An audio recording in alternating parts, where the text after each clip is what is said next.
Hello everyone.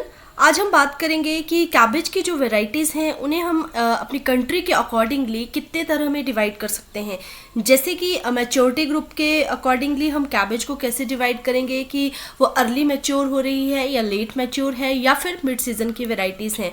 Then second type का maturity basis के बाद अगर बात करें तो रहता है हमारा टाइप ऑफ हेड, यानी कि आपने देखा होगा कि जो कैबेज है उसमें कुछ राउंड हेड और बॉल हेड टाइप के हेड्स की फॉर्मेशन होती है या फिर कुछ कॉनिकल शेप के हेड बनते हैं या ड्रम हेड जिन्हें कि हम फ्लैट हेड कहते हैं और सेवॉय हेड्स। जैसे कि यहाँ आप पिक्चर में देख रहे हैं वाइट कैबेज जो सबसे पहले दिखाई गई है, दैट इज़ वाइट कैबेज।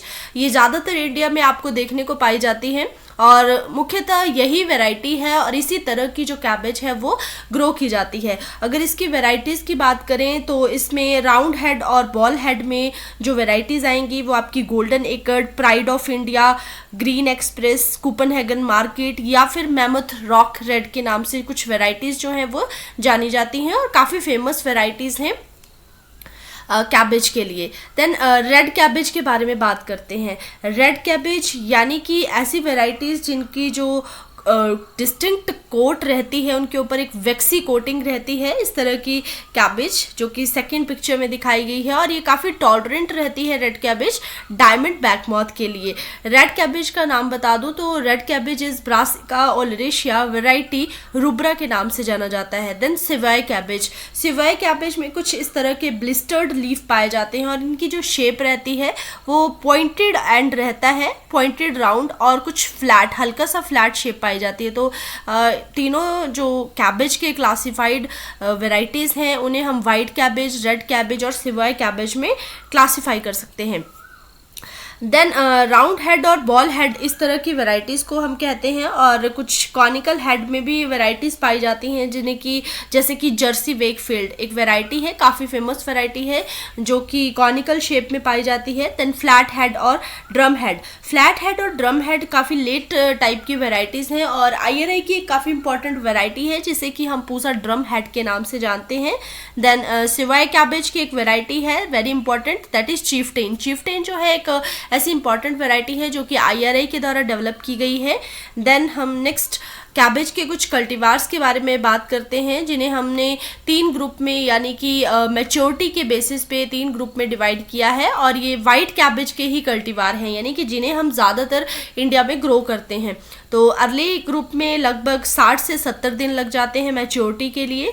तो इसकी जो वैरायटीज़ हैं golden acre, pride of India, जैसे कि मैंने बताया कूपनहेगन मार्केट, पूसा अगेती, पूसा मुक्ता, पूसा संबंध जो कि एक सिंथेटिक वैरायटी है कैबेज में डेवलप की गई है। देन मिड सीजन के कुछ कल्टीवार्स हैं यानी कि ऐसे कल्टीवार्स जिन्हें तैयार होने के लिए लगभग 80 से 90 दिन का टाइम ड्यूरेशन लगती है और इसमें जो कुछ वैरायटीज़ हैं like September, Pusa drum head, glory of Enkhuizen, तो इस तरह की वैरायटीज़ मिड सीजन ग्रुप में पाई जाती हैं।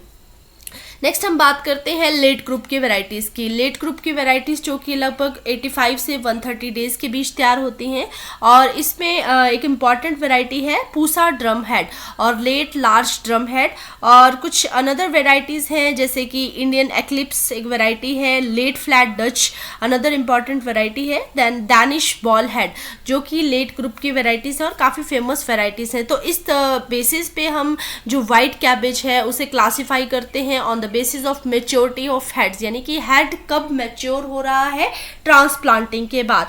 तो एक आपका क्लासिफिकेशन हुई early varieties, mid season varieties और लेट वेराइटीज़ जो कि वाइट कैबेज के ही कल्टीवार्स हैं और वाइट कैबेज के ही मैच्योरिटी ग्रुप्स हैं। और एक आपका टाइप ऑफ हेड, तो टाइप ऑफ हेड में जैसे मैंने बताया वाइट कैबेज जो कि राउंड और फ्लैट टाइप की रहती है, then conical heads and then flat और ड्रम हेड टाइप की वेराइटीज़ और सेवॉय कैबेज की वेराइटीज़। तो इस तरह से हम कैबेज को क्लासीफाई कर सकते हैं on the basis of different groups in our country जो कि हमारी कंट्री में मुख्य तौर से ग्रो की जाती हैं।